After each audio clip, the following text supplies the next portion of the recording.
Well, hello. My name is Judd Nichols. Welcome to The Right Noise. If you're like me, you probably own a cell phone, which means that you're inundated with a bunch of information from a million different places on a day-to-day basis. On Instagram, we have these gorgeous people with impossible bodies, and on Facebook, we get to read the political opinions of old people who have no real desire to engage with the best arguments on the other side.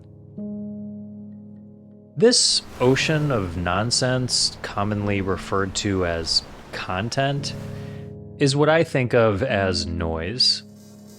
So what is the right noise?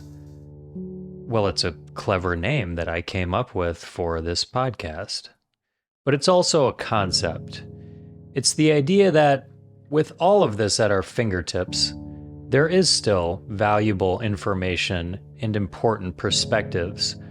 It just requires some curation. On today's episode, I get the chance to talk with a guy named Blaine Harden. He was a foreign correspondent for the Washington Post.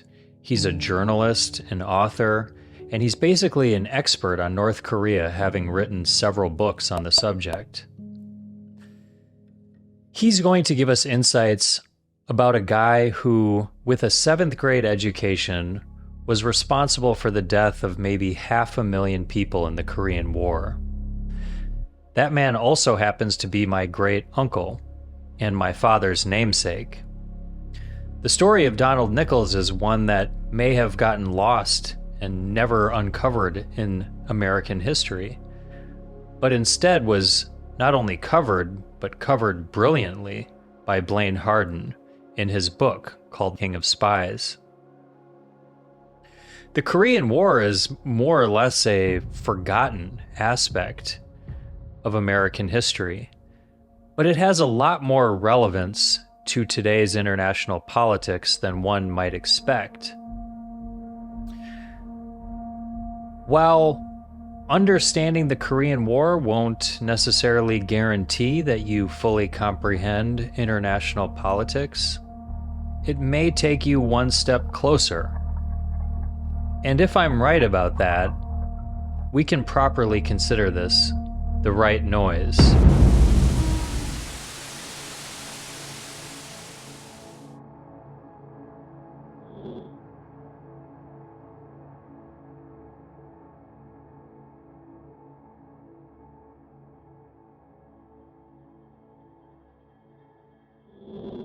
Really happy to talk with you today, Blaine. Thanks for being here. It's good to be here. Thank you.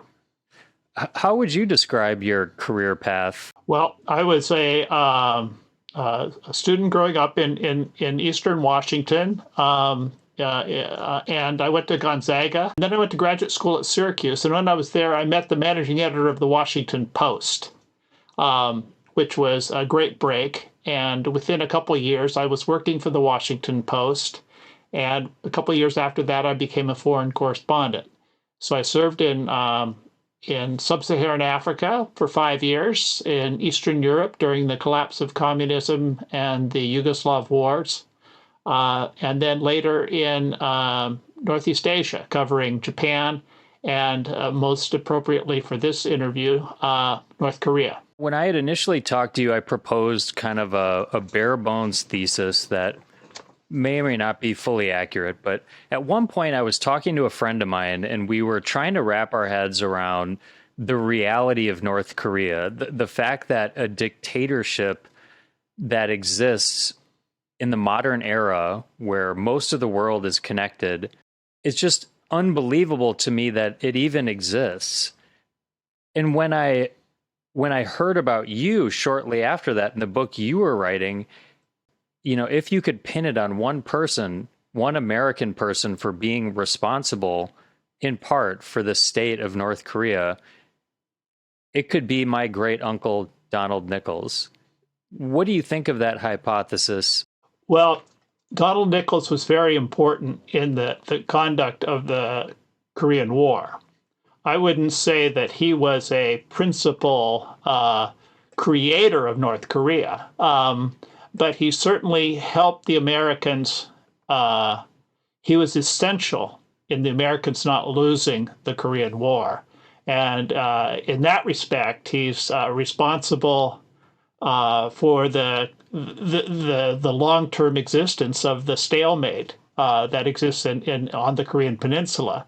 The Korean War began in 1950. It ended in 1953 with the border not moving, and the border hasn't moved since then. And North Korea remains a state controlled by a totalitarian dictatorship, which it was when the war started in 1950, and has been. It's the longest lasting totalitarian system in the history of the world, and it shows no sign of going away. And North Korea probably would have won the war against South Korea, or at least it would have been a much longer and more difficult war for the United States, except for the at times brilliant help of your great uncle, Donald Nichols. How did you even come upon him? Like, why was that a thought to cover a forgotten man inside of a forgotten war? Well, the reason I wrote about your great uncle, Donald Nichols, was because I wrote a previous book about a fighter pilot named No Kum Suk. He later became an American aeronautical engineer. Anyhow, when he escaped from North Korea in a Soviet MiG in September of 1953, he flew from Pyongyang, the capital, a short flight at about 600 miles an hour, to an airport near Seoul. And when he landed, he said in Korean, "Take me to your leader." And the person they took him to was Donald Nichols, a major, an intelligence major in the U.S. Air Force at that point. And I spent 2 years talking to No Kum Suk about his life and his escape. And he told me that when he landed in Seoul and talked to Donald Nichols, he was incredibly impressed by the guy.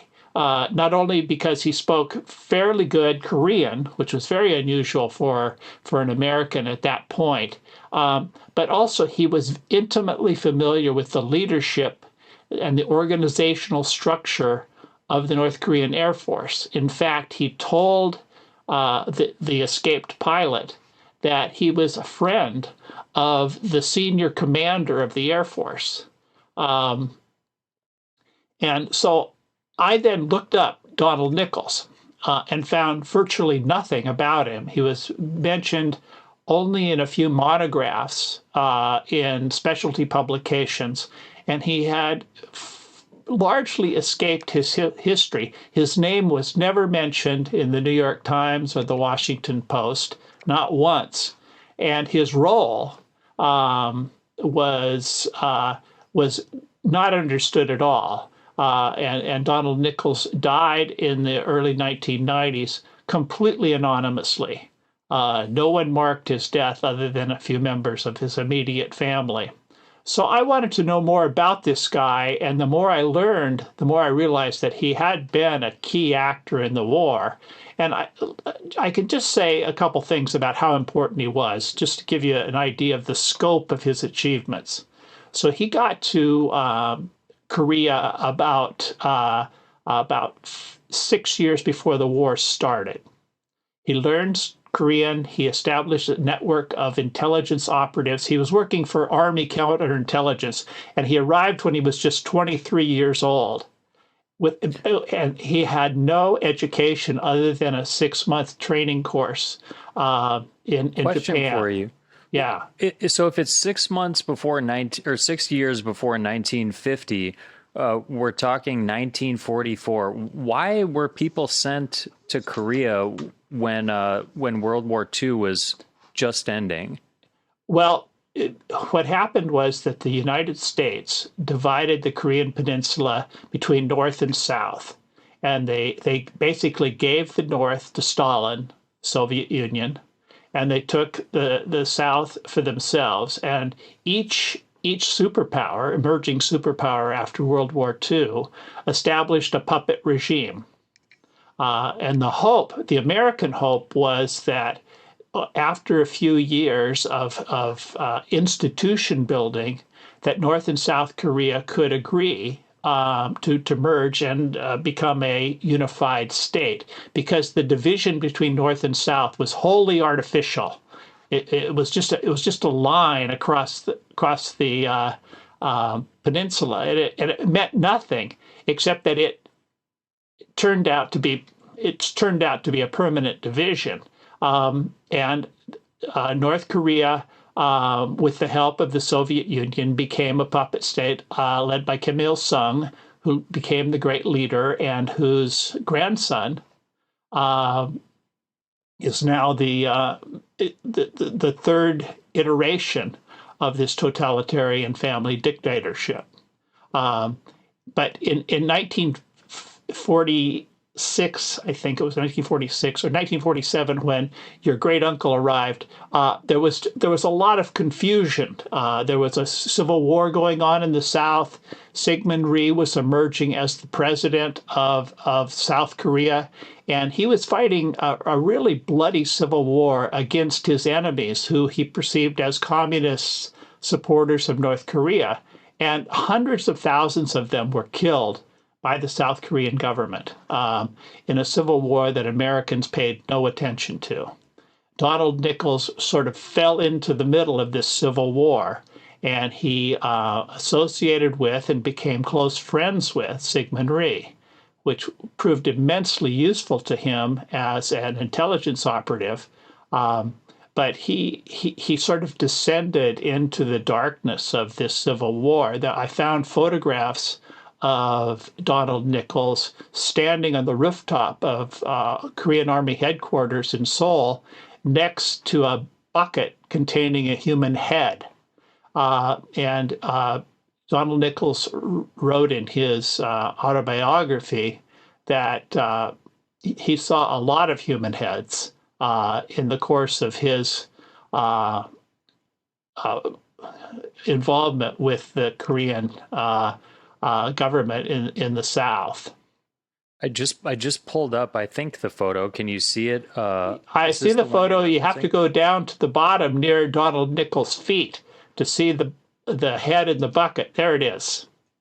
And that photograph was actually it was hidden from history. I found it in the files of a man who took photographs and then smuggled those photographs home, and they were never published until I contacted him for the research for the book. So when it's just hard for me to imagine how someone befriends like the president of South Korea in that time. Any insights into like how they met? Yeah. Syngman Rhee was approaching 70. Donald Nichols was 23, 24 years old in the period that they met. And Syngman Rhee was also, significantly and importantly, probably the most highly educated Korean person on earth. He had gone to Princeton and Harvard and had a PhD. And he spoke superb English. He understood Americans. He understood the American government. He understood the American military. And Syngman Rhee wanted to become friends with Donald Nichols because he wanted to have a link to the command structure in the American military. And he knew that if he passed on secrets, intelligence to Donald Nichols, the intelligence that he wanted to pass on, that Nichols would then pass it on, and then Syngman Rhee's influence would grow.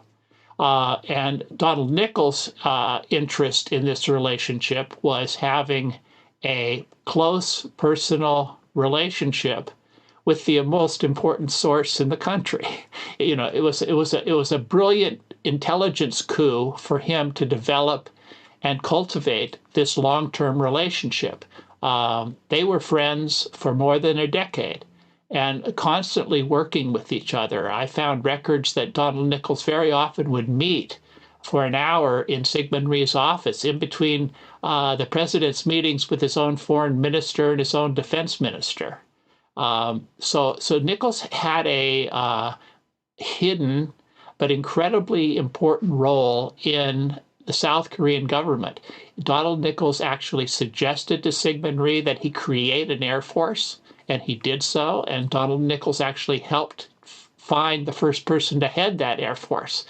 And at the time that he was suggesting the creation of an air force for South Korea and naming its head, the U.S. government was telling Syngman Rhee and the South government that they did not need an air force and that the U.S. government did not want them to have one. But Donald Nichols' independence from his command structure on the American side was such that he could pretty much do what he wanted. Other indications of that are that Donald Nichols had his own base called Nick's Place. He had his own intelligence unit that was just called Nick. At the end of the Korean War, there was the CIA, which was a new but growing intelligence operation. There was Army intelligence, and there was Nick. And in many ways, Nick outperformed the CIA and Army intelligence. In fact, both the CIA and Army intelligence tried to steal Donald Nichols away from the Air Force to work for them because he was so well plugged in. But he concluded that he would have more autonomy to run his operation the way he wanted if he worked for the Air Force. The Air Force, the command structure of the Air Force, he reported only to the commanding general of the Air Force in Korea. He did not report to colonels or majors or captains. He reported to the top guy running the Korean War for the Air Force, which is incredibly unusual. And that was because Donald Nichols was so well placed. How do you think he worked his way up the ranks? Like, how does that happen for somebody to get that level of autonomy? It was unique. And the reason it happened was because Donald Nichols was perfectly positioned when the Korean War broke out. The outbreak of the Korean War was one of the great intelligence failures in American history and has been described as such by CIA historians. Donald Nichols knew from intelligence information that he had received from Syngman Rhee and from other South Korean government officials that the Soviet Union had been pumping in tanks, artillery, airplanes, technical advisors into North Korea for about 3 years before the war started in 1950. And he wrote detailed memos to Army intelligence, to the entire U.S. intelligence structure that war was coming and they should be prepared for it. But instead of preparing, the Americans stripped down their military presence in South Korea to just a few hundred people. And so when the war broke out, a war that Donald Nichols said was coming, and he'd been ignored, when the war broke out, he acted quickly and rather brilliantly and bravely. He destroyed all his records so that his spies, the people that he had cultivated inside North Korea, would not be identified and murdered. And then he did a number of sort of retreats and destruction of American intelligence information that helped the Americans it smoothed their defeat. And the first few weeks of the Korean War were a catastrophic defeat for the Americans. They were almost forced off the Korean peninsula. And during that time, Donald Nichols developed and implemented an intelligence unit that used cryptographers that he knew from North Korea to tap into the radio messaging system of the North Korean army, with that information, the South Korean government, the South Korean army, and the Americans, who were, panicked and hurriedly rearming themselves, they could figure out and anticipate when the North Koreans would attack this perimeter at the south end of the Korean Peninsula where the Americans were hiding from the North Koreans, and it was Donald Nichols' intelligence coup that gave them the information that helped them fight back and ultimately defeat the North Koreans and push them completely off the Korean Peninsula for a period of time until China got involved in the war. So Donald Nichols' bravery, his inventiveness, and his stack of intelligence contacts that he had before the war started were critical to his rise. And during that summer when the Korean War started in the summer of 1950, Nichols went from a chief warrant officer in the Air Force, and by the end of the year he was a major. And one of the commanding generals in the Air Force wrote a memo to the Pentagon and said, well, these are very unusual and very fast promotions, but they're simply necessary because this is the best intelligence operative we have in Korea, period. Some of his commanders described him as a one-man war. It feels weird that it's such a forgotten war because of the international implications that come with it. Because you said that, I mean, the North Koreans pushed the South all the way to the bottom of the peninsula, and then through that intelligence and through, you called it cryptography, they push them all the way to the top, and then they're off of the peninsula. Then China gets involved. I mean, was this the first proxy war between China and the United States? Well, it was a proxy war between the United States and the Soviet Union as it began, because it was the Soviet Union that armed Kim Il-sung, gave him the tanks, the small arms, the artillery needed for the invasion that was in June of 1950. But Kim Il-sung was not a very good military commander, and he was in charge in a totalitarian system. It's the dictator who runs the war, very much like Putin is running the war in Ukraine now. And you can see the results of a dictator running a war. It often doesn't go very well. And in the case of the Korean War, Kim Il-sung was really incompetent as a military leader. He didn't wait until all of the tanks and other hardware had arrived from the Soviet Union before he precipitously started the invasion. And once the invasion had started, he outran his supply lines. So he left himself vulnerable to a counterstrike by Douglas MacArthur attacked in the middle of his offensive at Incheon, and cut the North Korean forces in half. And then the Americans, operating with the intelligence information that Donald Nichols helped provide, could anticipate when and where the North Koreans were going to move and strike. And pretty soon his army was completely chewed up, and the Americans pushed all the way up to the Chinese border. Then the war changed, and it was no longer a substantially Soviet-American proxy war. It was an actual hot war between Chinese forces and American forces who fought bitterly against each other and killed a lot of each other on each side. And ultimately, the Chinese forced the Americans back to the original border where the war started, and they're stalemated for the last 2 years of the war.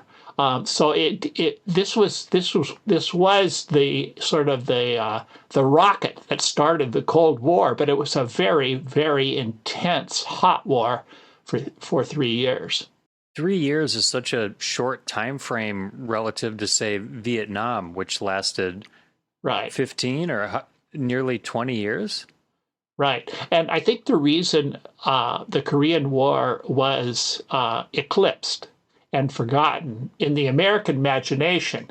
Now that certainly isn't true in the Korean imagination. I mean, you have to, or in the understanding of what happened in the history of Northeast Asia. But for the American mindset, what happened was Korea happened right on the heels of within 5 years of the ending of World War II. And World War II had been, enormously costly and difficult for the United States, but it had ended with a complete and resounding victory that sort of sanctified America as the global superpower.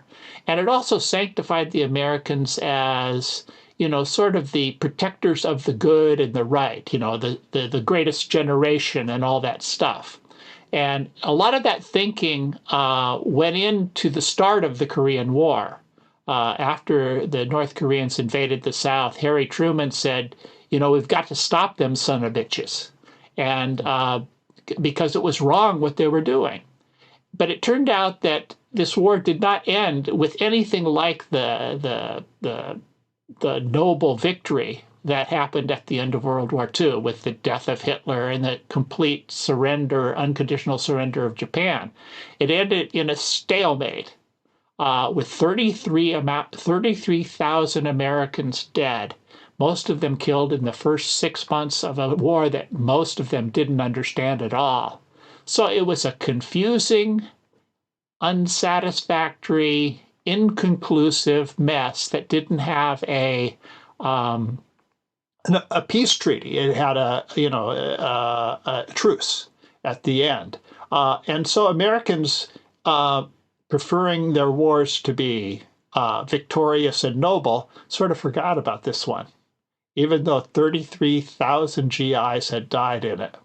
And then Vietnam came along, which lasted much longer, and the reporting on Vietnam was much more granular and much more critical of the behavior of the United States, of the use of napalm, of indiscriminate bombing, of a pointless war. And so it eclipsed Korea in the American imagination for disastrous wars in Asia.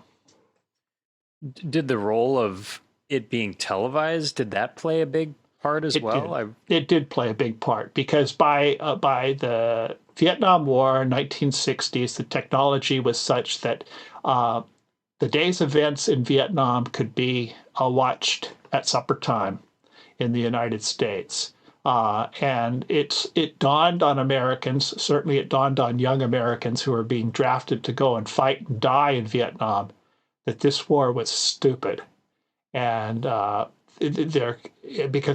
because it lasted so long, young people and critics of the war could mobilize in a way that changed the politics of the country. In Korea, the war was, it was shorter. It was more distant. The coverage was less granular and certainly didn't come with video. But one of the things that should be noted is that the Korean War featured many of the problems of Vietnam. It had a lot of lies. It had a tremendous amount of napalm, a lot of unnecessary death of civilians. The American Air Force, with targets provided by your great uncle Donald Nichols, first they bombed and obliterated nearly all the cities of North Korea and most of the towns.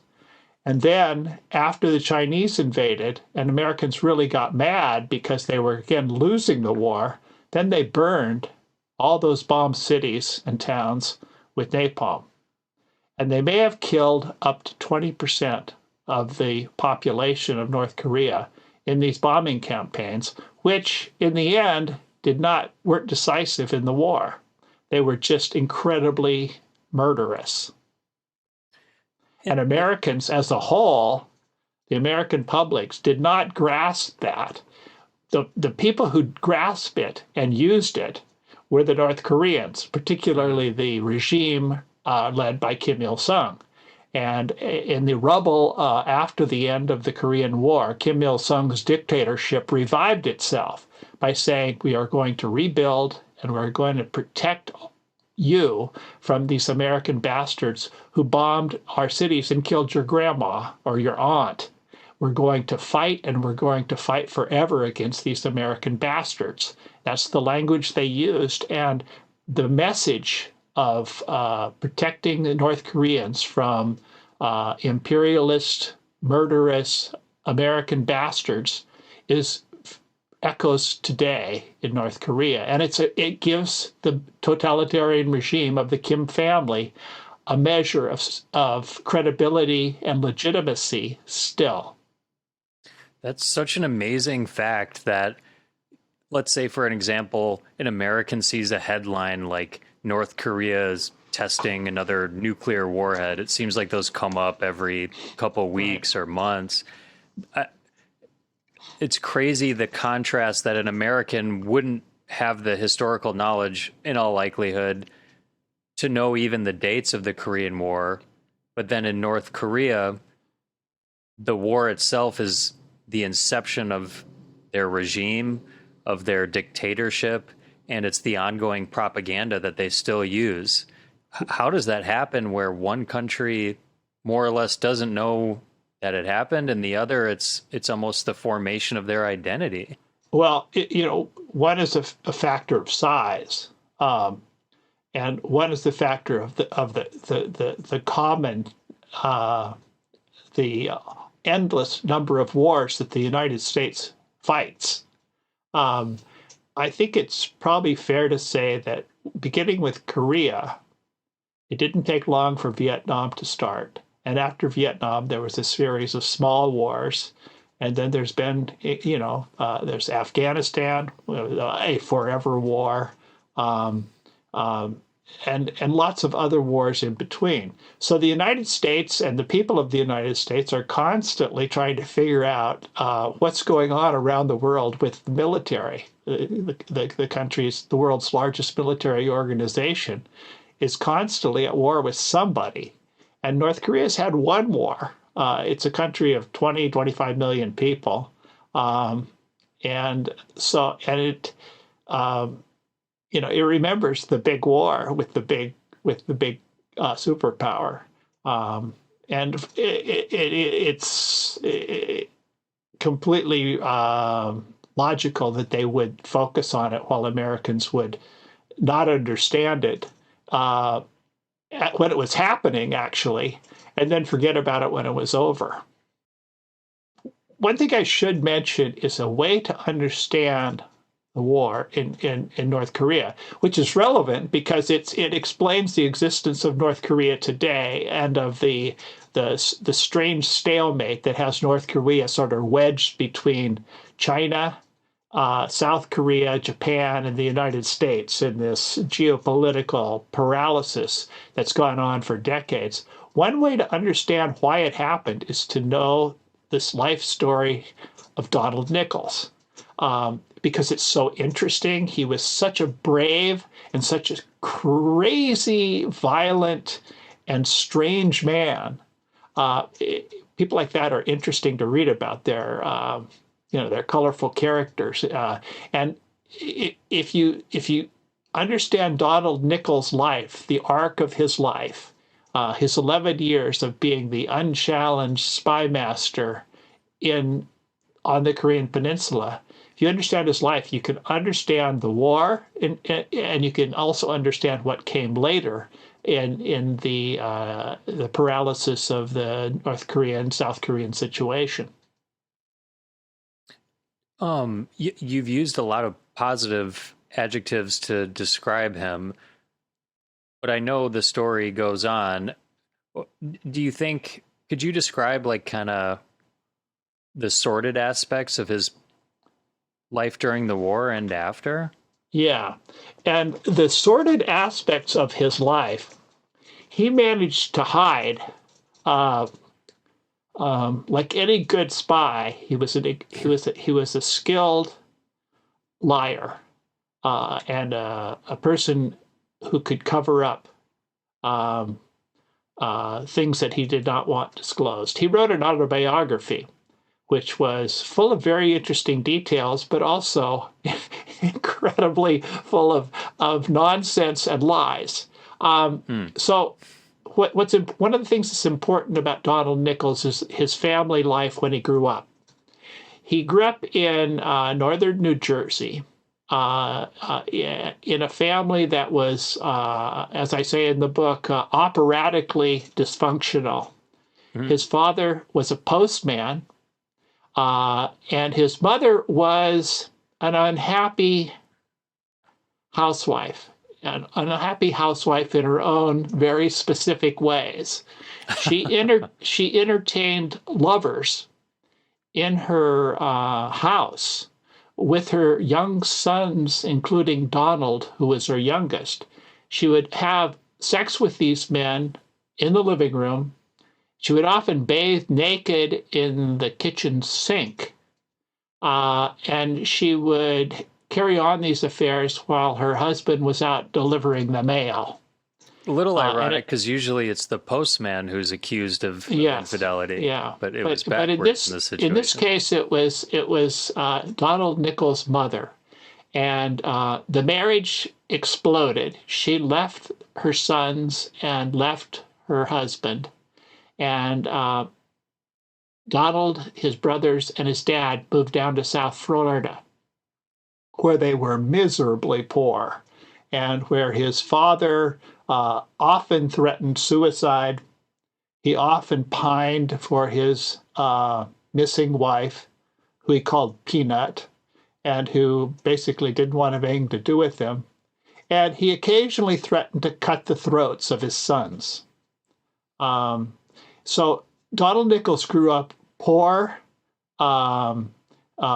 with a strange relationship with women that was always strange, a strange relationship with his brothers, a tremendous guilt about his father.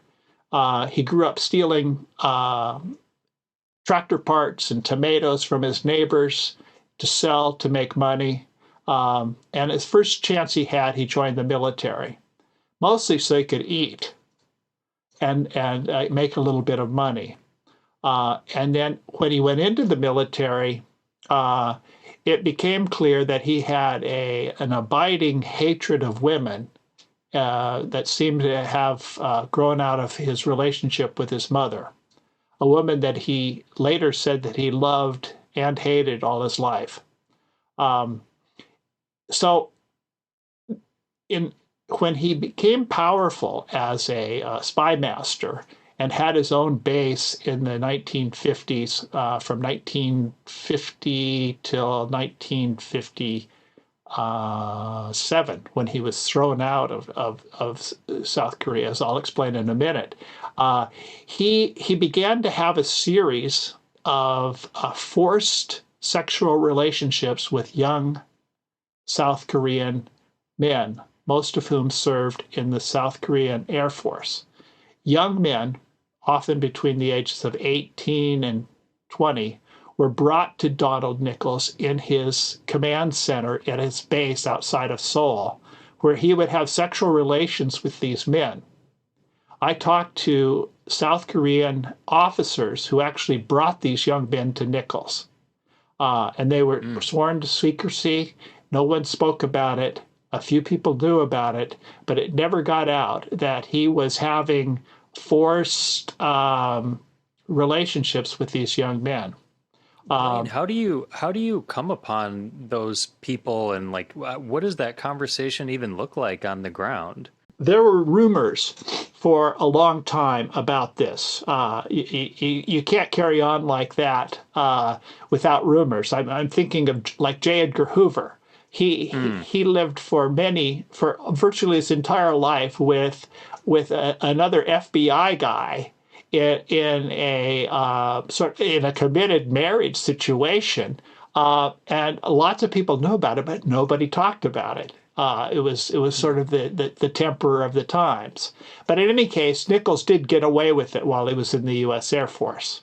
And I went back in the past 6 years and interviewed some elderly men who were Air Force officers in the South Korean Air Force who actually procured young men for him and who told me as much on the record. And Wow. they're quoted in my book. Were happy to talk about it, but they said it was true. And so that was one part of the story. Another part of the story is that Donald Nichols returned to the United States with an enormous amount of cash. And the reason he had access to cash was because that's the way he operated as a spy master. He would get greenbacks, American dollars, and he also would trade that money for South Korean currency and North Korean currency, which he used to pay an enormous cast of spies that he sent into North Korea, a very large percentage of whom were killed when they went there. And so Nichols had sort of an unregulated access to cash. And when he came back with hundreds of thousands of dollars in cash that he kept in his brother's refrigerator, freezer actually, in South Florida when he first returned back. So it And doesn't get old. Yeah. yeah, and at one point he fled to Mexico. His appetite for young boys continued when he returned to the United States, and he was arrested and charged with basically raping underage boys in South Florida. And when these charges were headed towards trial, he panicked, sold the property that he had bought with this cash that he had brought home from Korea, and fled to Mexico, and was a fugitive from justice for a number of years. And finally, he through the intercession of one of his brothers, he got a good lawyer and sort of beat the charges. But when he came back to the United States, one of your aunts told me that he arrived back at her house with many thousands of dollars in cash stuffed in his socks after returning from Mexico. And then later, Donald Nichols was charged and pleaded nolo contender to other charges of raping young boys. And then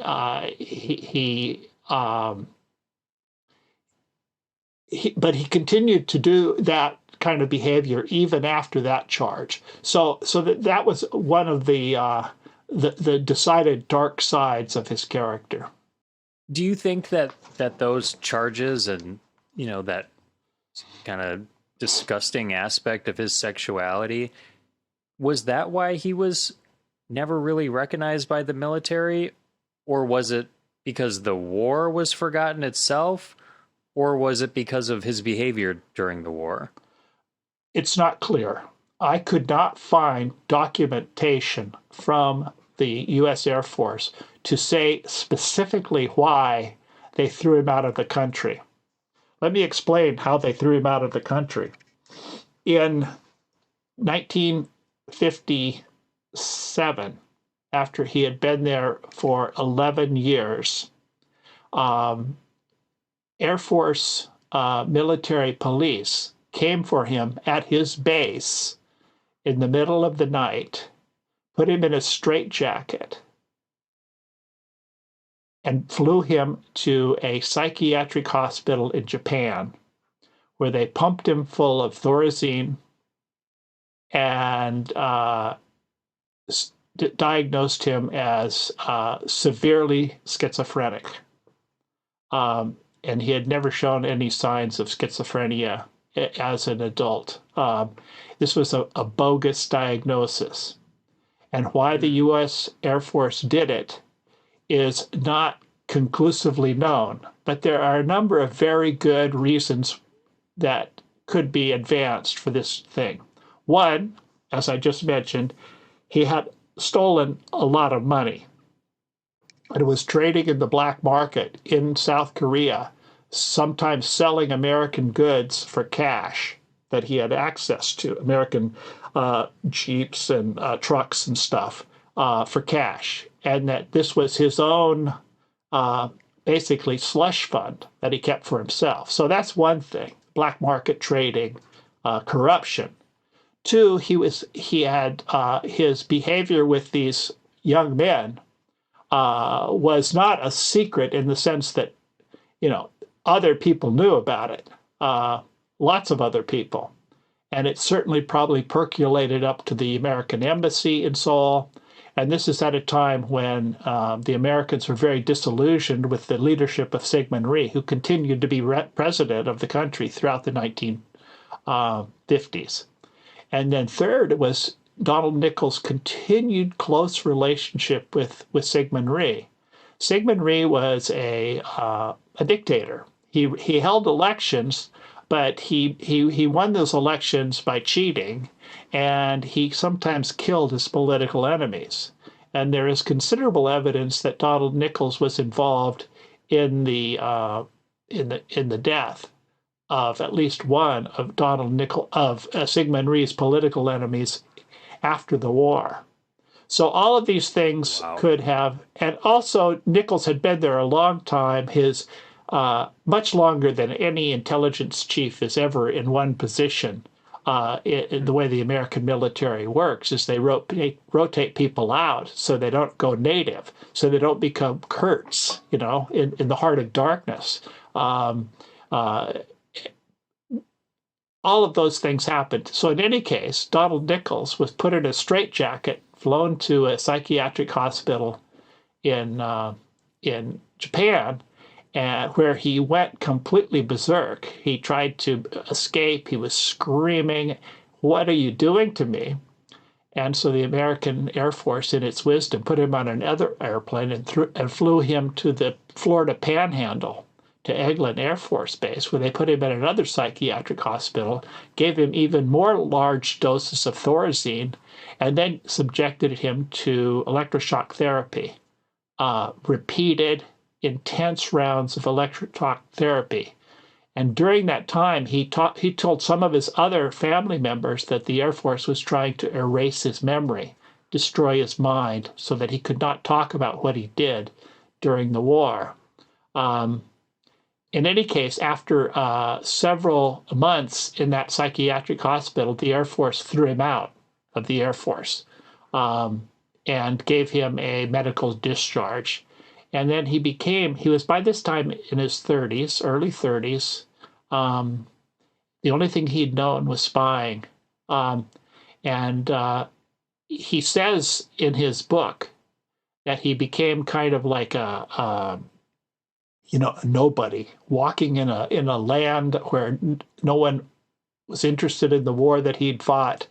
No one knew what he had done, and he had no idea what to do with his life. And the rest of his life was sort of a confusing mess.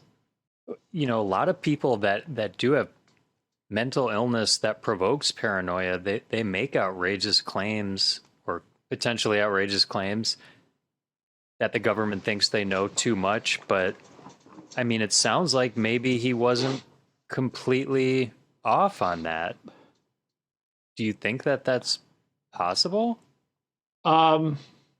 Well, he had become an embarrassment. And certainly being in his powerful position as a close confidant to a head of state, while being the chief intelligence officer for the U.S. Air Force, was something that the American government no longer wanted to continue. And whether they wanted to erase his mind, I don't know. But the fact is that they did take him away in a straitjacket secretly, and then secretly administered these powerful drugs and an enormous dose of electroshock therapy to him, and then threw him out as a nobody, suggests that, they were not pleased with this guy, and they wanted him to disappear. it seems like he really did a lot. I'm in my mid 30s. He did a lot more than I have done until now, but maybe I have more to look forward to than the second part of his life. Well, there's so many things about Donald Nichols that are unusual. Is that in his autobiography, he asks the question. He says, "How did I know how to do the things that I did? How to be an intelligence operative? How to run a small army of spies?" And I think he learned those things in two ways. One, he was a street hustler as a kid, stealing stuff so that his family would have food to eat. And then in his first term, his first gig in the army, he worked in Karachi, where he ended up working down on the docks, stealing stuff for his crew, and realizing that if you please your higher ups, your senior officers, they don't care how you do it. As long as you deliver the goods, they don't care about your methods. And by the time he got to Korea, in the middle of a bloody, chaotic civil war, he had learned the lesson is that just deliver the goods. It doesn't matter about your methods. And that worked fine during a war. In fact, one of the senior historians for the Air Force intelligence unit told me that Donald Nichols was just the kind of guy you want for a war like Korea. But when the war's over, you lock him up. So, he's like such a bizarre figure and would have probably, could have been forgotten altogether inside of a forgotten war. What do you think's to be made of it? Like, what conclusions or what lessons, if any? I mean, what's to be salvaged from all of it? I think there's a couple things. Is that wartime? All the rules are shattered. It's when people get when warriors with talent get promotions, and they do remarkable things. Like the war in Ukraine right now.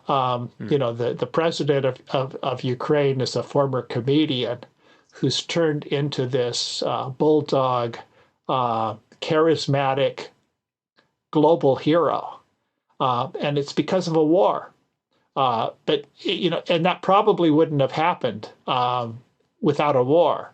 And in the case of Donald Nichols, this war propelled him into a position of power, and his ruthlessness and his street smarts and his cunning and his willing to play a power game served him well, and it served the interests of the United States very well when it was getting its butt kicked in the early months of the Korean War. Donald Nichols earned his keep, earned his promotions, and certainly saved tens of thousands of Americans from getting killed in the early months of that war. He was a hero, and he deserved his medals. But he was not supervised. He was given basically carte blanche to run his organization, Nick, any way he saw fit. I talked to people who said that they went up in airplanes with Nichols, and Nichols would interrogate people. If he didn't like what he was hearing, he would throw them out of the airplane to their death. And no one ever bothered him about this sort of thing. He had a shootout with his own people in his barracks and shot to death a couple of people who'd come in to shoot him, and it never was in his army record. He was an outlaw spy and got away with it because he was so good at it at a time when the United States desperately needed his help.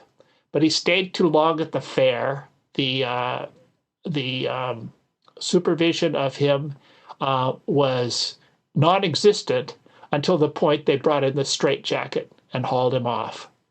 I remember too seeing in one of the pictures that he was kind of a giant amongst the Koreans. Right, right. Am I That is a good showing the picture. picture It here? shows. So Donald Nichols was 6'2", and he would very often balloon up to 260, sometimes 280 pounds. And the reason for that was because he had an almost psychotic addiction to Coca-Cola. He would sometimes drink a case a day and chocolate bars, Butterfingers if he could get them, and Hershey's if that they were available. And he part of it was that he'd been hungry when he was a kid, and part of it was that he was an oversized personality with some oversized addictions. Um, Hmm. he wasn't interested in alcohol, and he wasn't interested in women, but he was interested in sweets and young boys. It's just it's strange knowing that this story was waiting to be found, and you really went to such lengths to uncover his personality inside of the war. Yeah, I almost, it's almost not believable. If he must have walked So around like creating incredulity. well, it's interesting because when I started on this book, I was curious about who Donald Nichols was because he was described to me by the fighter pilot, as I mentioned. The reason I got started on the book was because the fighter pilot had told me that Donald Nichols was intelligent, empathetic, had given him excellent advice about leaving Korean Peninsula and going to make a career in the United States. This was advice the fighter pilot said had changed his life and improved it dramatically. And I said, well, who was Donald Nichols? I mean, why was he so powerful? Why was he so smart? Why did he know all these things about the internal operations of the North Korean Air Force? And so then I started to follow documents that I found and had declassified in the National Archives in Washington and at the Air Force Archives in Alabama. And then I started talking to some of your relatives who knew him, who'd grown up with him, who thought he was kind of an outlaw.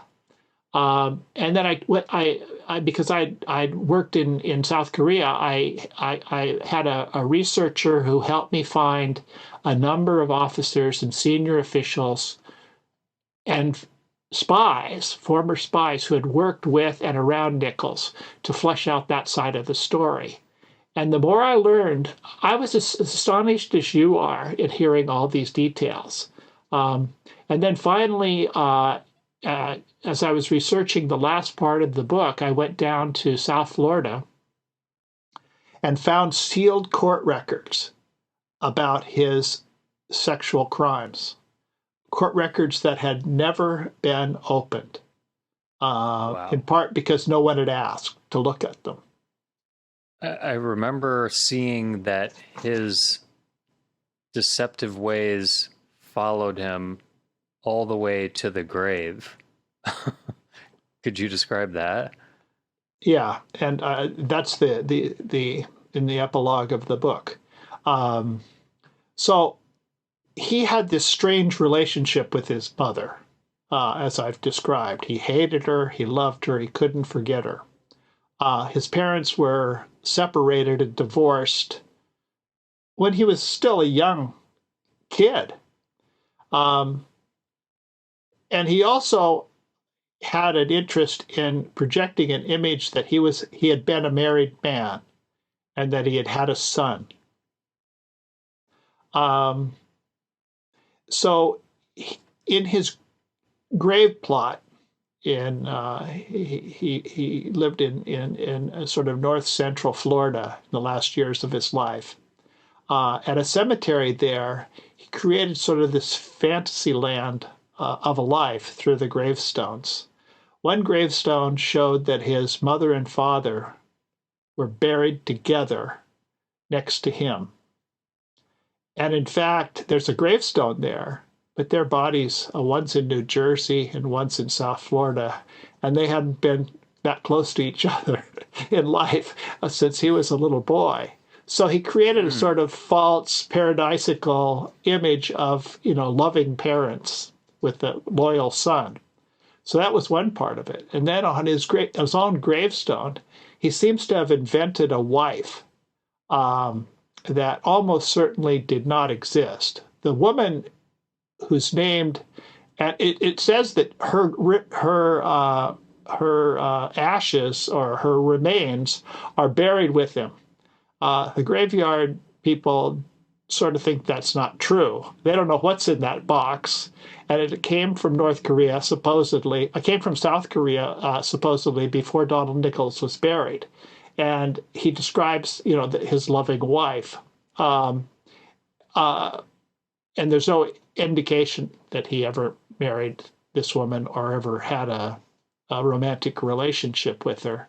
And then finally, which is even more, the only part of his life that was meaningful, that was important, was his service in the in the U.S. military, in the Army, and then in the Air Force, and his success, his brilliant success as a spy, as an intelligence operative. And the gravestone mentions nothing about having served in the U.S. military. So the whole thing is sort of a spy trick, perpetuated forever in a graveyard in Florida. Truly unbelievable depth of knowledge and insight that you have to his life and the lessons that, or I guess like the bigger picture that's inside of. Just thanks so much for talking with me and going over it, because it's kind of like it was like nebulous family lore, and to see it all put in one place in a book, and having read it, I'm just so impressed by what you've put together, Blaine. Thanks a lot. Well, thank you. It was fun to talk about it again.